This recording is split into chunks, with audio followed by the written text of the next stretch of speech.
Today we're going to be exploring the great German composer Felix Mendelssohn. Mendelssohn was born in 1809 in Hamburg. He was a prodigy. He was already an established pianist at the age of 9. At 13 he was writing compositions of a considerable quality. His family eventually settled in Berlin, and there he played the piano with a private orchestra. His music could actually be described as being classical romanticism. He was conservative, both in terms of his style of composition and in terms of his lifestyle. He was actually more conventional in his lifestyle than many of his contemporaries. Notably, in 1829, at the age of 20, he staged the first performance of Bach's St. Matthew's Passion since the composer's death in 1750. This gained international recognition from Mendelssohn. It was an important turning point. Bach had been forgotten since his death for 100 years, and this performance of Bach's St. Matthew's Passion rekindled interest in Bach. Mendelssohn was a notable pianist and conductor and organist both in Germany and also in England. He was a keen favorite of Queen Victoria's. He would perform for her, and he established a solid reputation in England. Notably, in 1846, his performance of his composition Elijah, which was a great oratorio, was a resounding success. England really took kindly to Mendelssohn. In Leipzig, he established the Leipzig Gewandhaus Orchestra back in Germany, and eventually the Leipzig Conservatory. So he did a lot for music in general. And as we mentioned, he was a conventional, but he died at a fairly young age, at the age of 38. Perhaps through excessively hard work. His music was elegant, it was balanced, it did not have the extremes of emotion that his contemporaries had. The other romantics had very tragic lives. Mendelssohn was fairly conventional. He was married, he had children. Of course, we mentioned Schumann, who also was married and had children, but he had a tragic life, and one can see that in his music. With Mendelssohn, there is more security and balance in the music. In terms of the structure and the balance with the orchestra, it is elegant music, it is balanced. Some of his most prolific compositions are still part of the orchestral repertoire. His Violin Concerto in E minor is one of the most beloved works of all time. His Midsummer Night's Dream, the Hebrides, the Italian and the Scottish symphonies are all landmark works which continue to form part of the concert repertoire to this day. Not many of his works are still performed. We're going to look at his famous Violin Concerto in E minor, a passionate work. We're going to look at the structure of this work in more detail.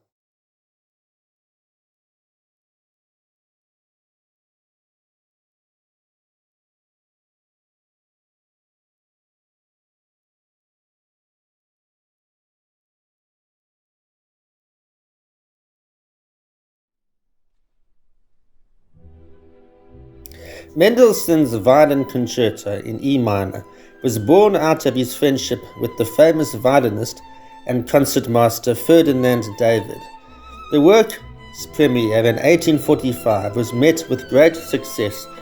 It has a unique fusion of lyricism and virtuosity. With a feature characteristic of romantic works, the second and third movements begin attacca, which means that each movement flows into the next. There is notable balance between the soloist and the orchestra in terms of tone, color, and expression. The first movement, marked Allegro molto appassionato, is in sonata form, while Mendelssohn is considered to be a classical romantic. This opening movement departs from classical concerto form. While a concerto conventionally begins with a section for the orchestra, Mendelssohn's concerto begins with the soloist. The violin intones a soaring theme over a tremolo figure in the strings. This theme is taken up by the orchestra.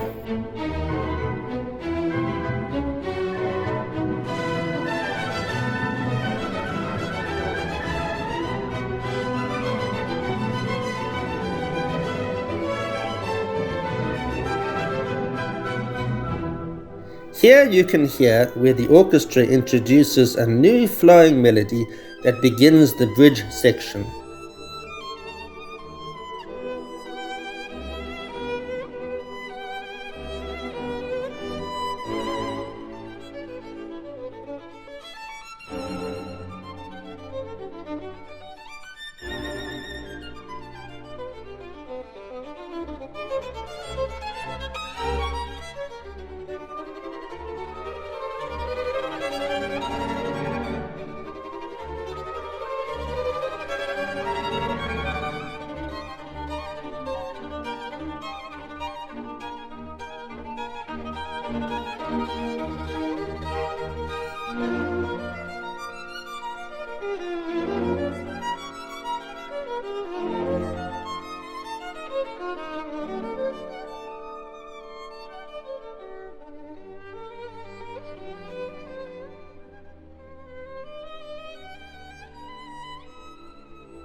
Here you can hear the second theme, which appears first in the woodwinds. The solo violin accompanies the woodwinds with a single sustained tone. This unusual orchestration produces an intimate effect.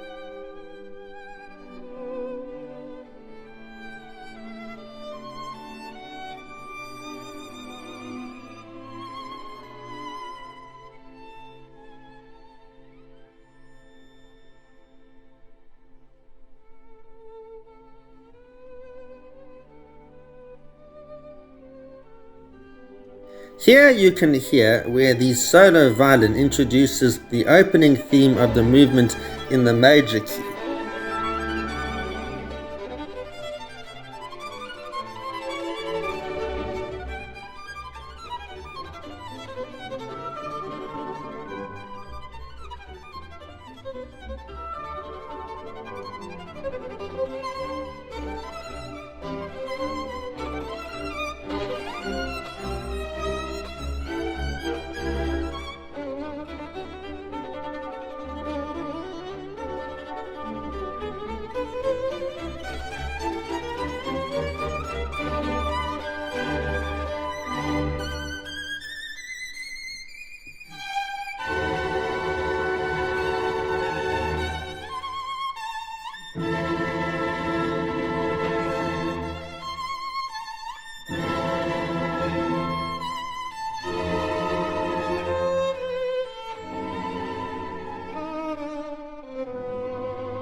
Here you can hear the beginning of the development section.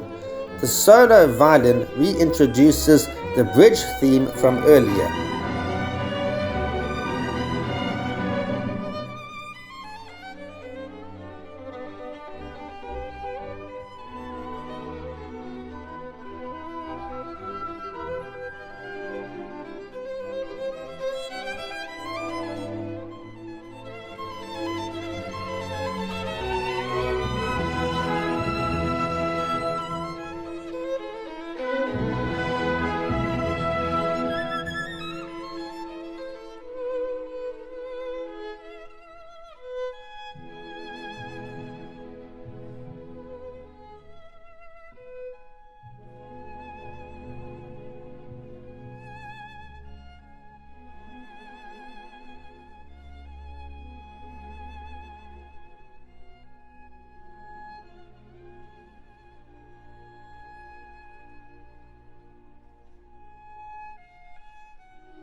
Here you can hear the cadenza. While traditionally the cadenza was improvised by soloists and played towards the end of the movement, Mendelssohn wrote it out and placed it at the end of the development section so that it could form a transition to the recapitulation. Mendelssohn wanted it to be an integral part of the movement.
Here you can hear the beginning of the recapitulation section. The opening melody of the movement is reintroduced by the orchestra.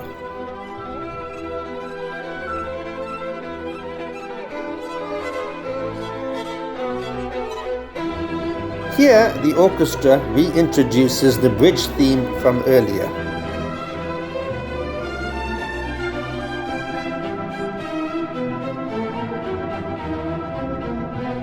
Here the solo violin takes over the bridge theme, carrying it downwards.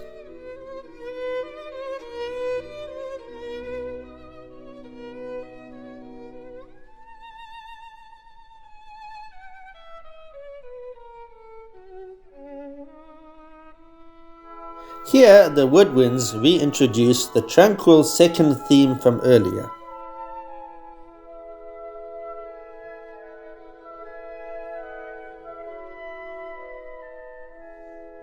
Here the solo violin takes over the second theme, expanding it.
Here you can hear the beginning of the coda section.